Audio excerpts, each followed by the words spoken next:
provisão, essa mesa aqui tem comunhão, essa mesa aqui tem carinho, essa mesa aqui tem paz, tem alegria nessa mesa. O casal convidado é o Gustavo e a Jéssica, são os nossos auxiliares. É uma honra ter eles aqui na nossa mesa. E a Ayla. E a Ayla que vai vir já, tá aí, mas ela vai vir. Então é uma honra ter o Gustavo e a Jéssica aqui nesse primeiro dia, nesse primeiro jantar, na comunhão dos casais, né? Maravilhoso esse macarrão. Eu que sou neto de italiano, amei hoje a surpresa que foi esse macarrão, não sabia que seria esse macarrão. Foi muito oportuno o Orlando, nosso chefe de cozinha, né? Tá maravilhoso. Bom? Muito bom. Isso aí. Pastor, lá em 1 Coríntios 13, 11 diz assim: quando eu era menino, falava como menino, pensava como um menino e raciocinava como um menino. Quando me tornei homem, deixei para trás as coisas de menino. O senhor tem a dizer de homens que crescem e não deixam as coisas de meninos para trás? Eu passei por um momento da minha juventude que eu fui pai muito novo. E então o que acontece?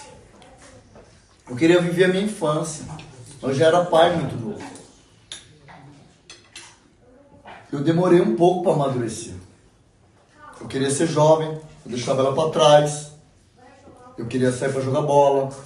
Eu queria sair para brincar. Porque nós fomos morar junto que eu tinha 17 anos, eu era um adolescente ainda. Demorou para mim aprender, demorou para mim entender que eu já era homem. Então, quando eu era menino, eu tinha comportamento de menino. Mas eu fui menino até 25 anos praticamente. Já estava com ela há um bom tempo. Comecei a trabalhar depois de uns 4, 5 anos depois que a gente estava junto. Então você consegue entender que muitas das vezes as responsabilidades que vai nos tornar homem. Tem pessoas que têm 20, 30, 40 anos e ainda é jovem, é novo, é menino na ideia. E o relacionamento, o casamento, e ainda é um casamento que ele está vivendo uma juventude. Então vai chatear a esposa, vai ser negligente no prover. Tem muitos e muitos homens hoje que entram no serviço, sai, entra, sai, porque não tem responsabilidade, ainda é um menino, né? Tem 50 anos que não parou numa empresa, não tem responsabilidade. Então o chamado é amadurecimento, é ser homem de verdade. O chamado é esse, deixar para trás a vida de menino e começar a ter um comportamento de homem. E chegou um tempo da minha vida, da vida da pastora, que ela trabalhava. Então a provedora era ela. Você imagina os problemas que nós tivemos. Fruto dessa provisão dela trabalhar, nós tivemos inúmeras separações. Ficamos um período separado, porque ela se achava a provedora, né? E eu não era o provedor. Então a gente tinha muitos problemas. A partir do momento quando a gente entendeu que o homem precisa ser o provedor, né? A mulher pode até ajudar a prover, mas o homem é o provedor. Hoje ela entende isso, né? Os conflitos diminuiu, né? Então hoje a gente somos homens, temos maturidade. A palavra para alguns homens, para algumas mulheres, maturidade. A maturidade. Está sendo chamado para a maturidade. Deixar as coisas de menino, de adolescente para trás e viver a maturidade. Como é que foi para você essa mudança? Casar jovem, com quantos anos você casou? Com quantos anos vocês casaram? E como que foi essa questão aí do Gustavo? Como ele amadureceu? Ou como você amadureceu? Como é que foi isso aí? Eu casei com 24 anos, o Gustavo tinha 22. A gente tem 2 anos de diferença, sou 2 anos mais velho. Mas o primeiro ano pra mim foi muito difícil porque, como eu sempre trabalhei, eu sempre estudei, eu me achava independente. Então eu não queria depender em nada. Então, como eu também trabalhava, eu também estudava, então eu achava que era a mesma coisa, eu e ele. Eu não aceitava ser submissa, eu não aceitava ser a ajudadora. Eu queria ser a provedora. Eu queria fazer o que eu queria sempre, não o que ele queria. Então, por isso, a gente sofreu muito, né, Lívia? Foi muita a ajuda da pastora, oração. O Gustavo estava novo convertido também, teve essa questão também que pesou bastante. Mas aprendemos com muita dificuldade, porque não era fácil, porque eu tenho uma personalidade muito forte e ele também tem. Então a gente sempre se bicava, a gente sempre brigava muito, até que teve um dia que a gente entendeu que se a gente não renunciasse, se a gente não baixasse a guarda, conversasse, se ouvisse, a gente não ia conseguir ficar junto. E hoje, graças a Deus, a gente vai fazer 7 anos junto. A gente casou em 2018. E tá vindo aí o fruto desse relacionamento, né? O amor multiplicou e tá vindo aí a Ayla pra completar. E você, Bu, na sua ótica, como é que foi o seu lado da história aí? O seu lado do amor? Ela tá certa, foi muito complicado, né? Eu casei muito rápido por uma situação que aconteceu no passado, lá atrás. Então eu tive que amadurecer rápido, né? Mas, com mesmo de 5 anos, 7 anos junto, eu fui tendo que aprender, né? O que é ter um relacionamento, o que é conviver com uma outra pessoa dentro de casa, 24 horas, né? Ali, responsabilidade de você ser o marido, né? De você, né? Ajudar. Então você vai olhar e falar, meu Deus do céu, isso, né? Não é só do jeito que fala, é só casar, não. Tem muitas outras coisas que meu tio falou lá no começo. Então, a gente passou um sufoco. Graças a Deus, meu tio e minha tia foi o que ajudou muita gente. Mesmo eu dando muita cabeçada, mas eu só dou a cabeçada, mas eu escuto. E depois, no outro dia, eu acordo e falo, meu, realmente, tá certo. Então, eu e ela sentou e a gente conversou. Como que a gente fez? Na mesa. A gente se resolveu na mesa. A gente preparou uma mesa dessa daqui, que a pastora e o pastor ensinou pra gente, e ali a gente jogou o que tinha pra jogar. Falou, é assim, assim, assado, é assim, assim, assado, então eu vou ter que mudar. E aí começou o processo. Se você pegar quem era o Gustavo antes pro Gustavo de hoje, você vê uma diferença enorme. Mas eu tive que, como meu tio fala, né, abaixar a guarda, se desarma. E eu tive que aprender a fazer isso. Porque ou ela tava com a 12 ou eu tava com a ponto .40. Então, alguém tinha que ganhar essa batalha. E a gente teve que aprender. Aprender e amadurecer rápido. E com a ajuda dos meus tios, a gente, mesmo errando, a gente vem amadurecendo e vem crescendo até hoje, né? Que bênção. Pastor, a senhora já foi essa mulher aí que, como o pastor citou, que a senhora já foi da provedora. Como é que foi na sua ótica esse tempo? Como que a senhora olhava pro pastor? A senhora tinha fé que talvez aconteceria alguma coisa? Como é que foi essa questão? Quando o tempo que eu fui a provedora dentro de casa, ela tem 2 caminhos, na verdade, para nós mulheres, né? Como a Jéssica citou, que quando ela casou, você trabalhava, então você achava que o domínio estava nas suas mãos. Isso acontece muito hoje com os casais. O esposo ganha menos, a esposa ganha mais. Então, ela quer ser a provedora em todos os quesitos. Quando nós entendemos o nosso papel, tudo começa a funcionar como deve ser. Tudo. Tanto na terra como no mundo espiritual, né? Seja feita a tua vontade, assim na terra como no céu. Quando nós entendemos o nosso papel, nós conseguimos trazer o céu para dentro da nossa casa. Eu costumo, às vezes, comentar com algumas pessoas, teve 2 Fernando. Sim. O Fernando, é o pai pobre e o pai rico. O pai pobre foi aquele jovem, aquela criança que teve um filho, que não tinha muitas condições, que não provia, né?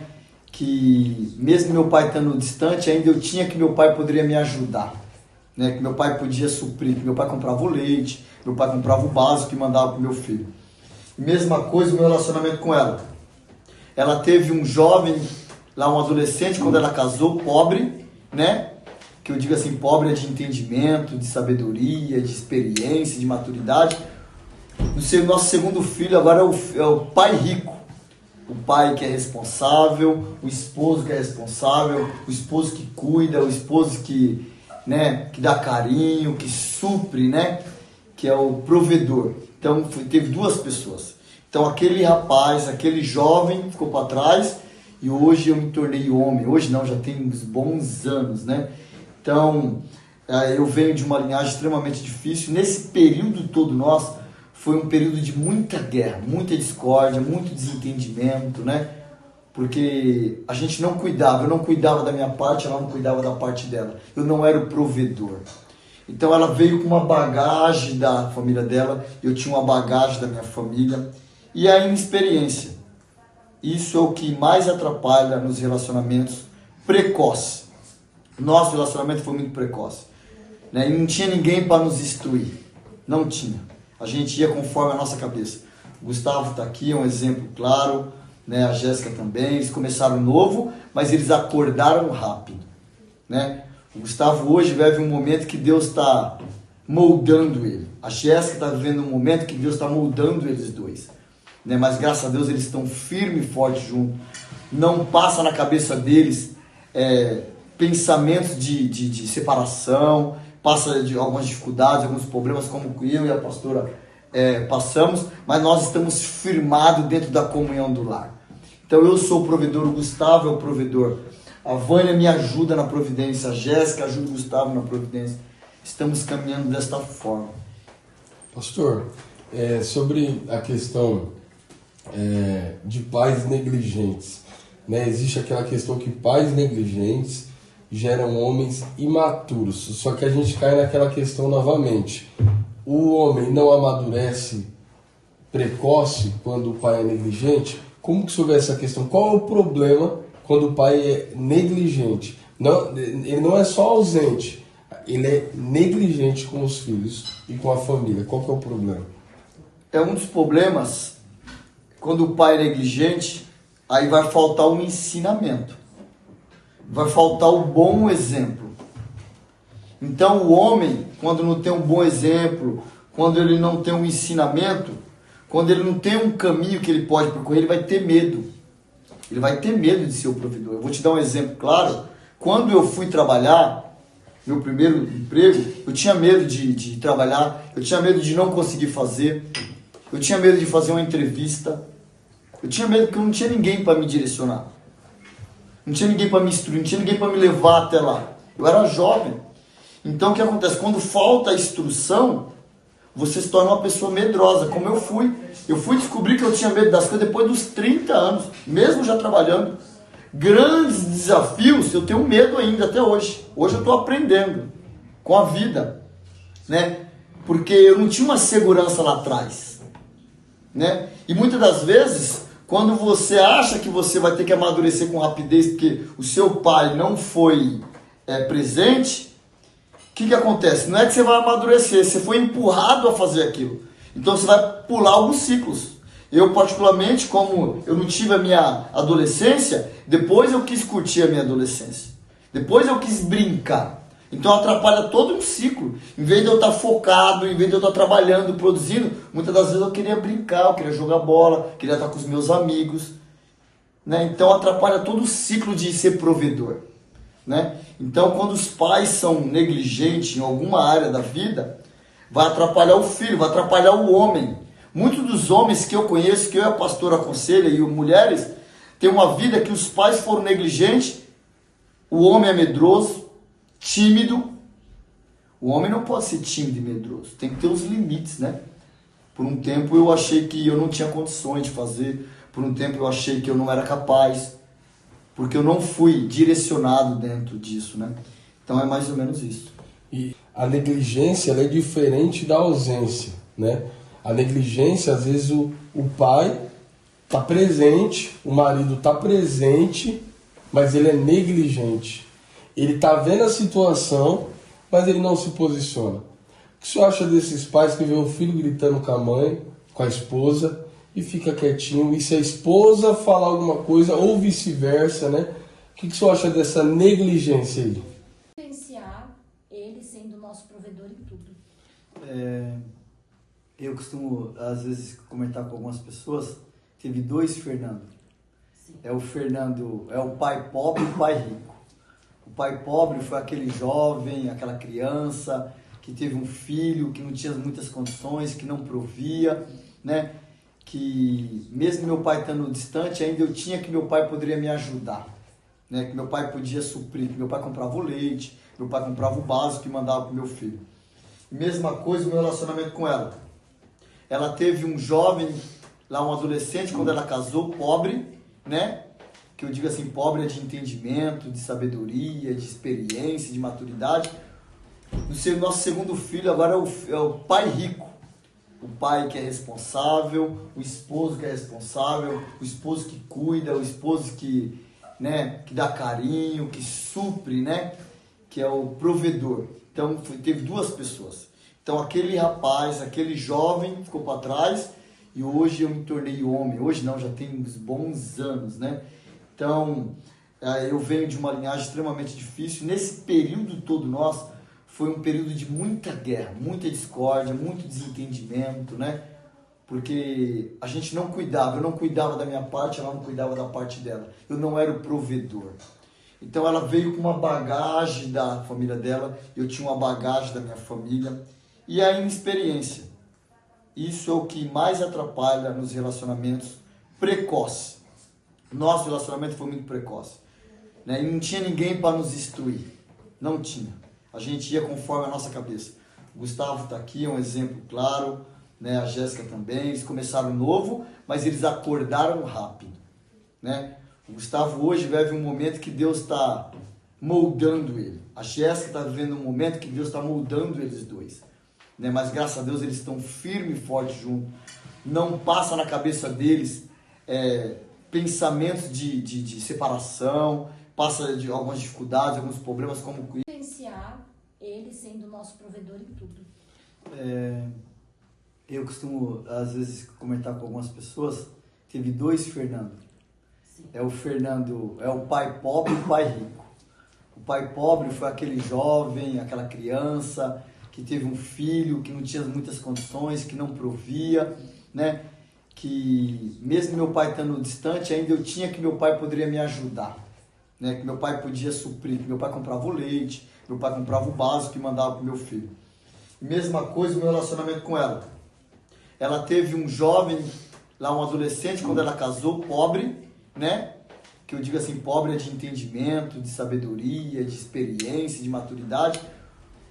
Nosso segundo filho agora é o pai rico. O pai que é responsável, o esposo que é responsável, o esposo que cuida, o esposo que, né, que dá carinho, que supre, né? Que é o provedor. Então, teve duas pessoas. Então, aquele rapaz, aquele jovem ficou para trás e hoje eu me tornei o Gustavo para ir para o novo. Então, chamado para ir para o novo, deixar o velho para trás, deixar as coisas do passado, deixar as coisas de menino para trás e ir para o novo. Tempos bons que os pais ficam proporcionando para os filhos, cuidando dos filhos demais, além da conta. Tempos bons vai gerar homens fracos, mulheres fracas. Homens fracos, mulheres fracas, vai gerar tempos difíceis, ruins. E aí, tempos ruins, como eu e a pastora convivemos, vai gerar pessoas fortes. E aí, pessoas fortes vão gerar tempos bons. Tem que entender esse ciclo. Um tempo difícil que nós passamos nos tornou forte, a gente não morremos. Nós estamos gerando tempos bons. Estamos gerando tempos bons para os nossos filhos. Que os nossos filhos aprendam sobre esse tempo bom, né? Então, esse tempo é um tempo bom. Então, pessoas fracas, dependentes, vão gerar tempos difíceis, tempos ruins. Tempos difíceis, né? Não vamos esperar as coisas ficar difíceis para a gente reagir, para gerar pessoas fortes. Esse é o tema. Aprender com o tempo, aprender com as instruções, né? Nosso tema de hoje é ser provedor. O homem precisa ser provedor, precisa ser o exemplo. O homem tem um chamado para ser provedor. O homem, quando se preocupa em ser provedor, Deus abençoa a vida dele. Deus abençoa a família através do homem. Mesmo que a mulher ajude na providência, existe uma bênção sobre o homem. Tempos bons que os pais ficam proporcionando para os filhos, cuidando dos filhos demais, além da conta. Tempos bons vai gerar homens fracos, mulheres fracas. Homens fracos, mulheres fracas, vai gerar tempos difíceis, ruins. E aí, tempos ruins, como eu e a pastora convivemos, vai gerar pessoas fortes. E aí, pessoas fortes vão gerar tempos bons. Tem que entender esse ciclo. Um tempo difícil que nós passamos nos tornou forte, a gente não morremos. Nós estamos gerando tempos bons. Estamos gerando tempos bons para os nossos filhos. Que os nossos filhos aprendam sobre esse tempo bom. Né? Então, esse tempo é um tempo bom. Então, pessoas fracas, dependentes, vão gerar tempos difíceis, tempos ruins. Tempos difíceis, né? Não vamos esperar as coisas ficar difíceis para a gente reagir. Para gerar pessoas fortes. Esse é o tema. Aprender com o tempo, aprender com as instruções, né? Nosso tema de hoje é ser provedor. O homem precisa ser provedor, precisa ser o exemplo. O homem tem um chamado para ser provedor. O homem, quando se preocupa em ser provedor, Deus abençoa a vida dele. Deus abençoa a família através do homem. Mesmo que a mulher ajude na providência, existe uma bênção sobre o homem. É isso aí. Muito bom. Quero te fazer um chamado aqui para curtir, compartilhar, se inscrever no canal E ativar o sininho. e ativar o sininho. E aí é o seguinte, nós fizemos uma mesa maravilhosa aqui, né? Queria te convidar, quem curtir aí, compartilhar, se inscrever no canal e ativar o sininho, nós vamos proporcionar, vamos fazer um sorteio para alguma família, para algum casal de um jantar desse. Ou aqui na nossa casa, ou aí na sua casa. O chefe de cozinha olhando, né, para fazer um jantar na sua casa. Ou você vai ser convidado para jantar conosco aqui. O nosso propósito é esta comunhão. O nosso propósito é princípios, tá bom? Que Deus abençoe. Então curte, compartilha, se inscreve e ativa o sininho em nome de Jesus. Amém. Valeu!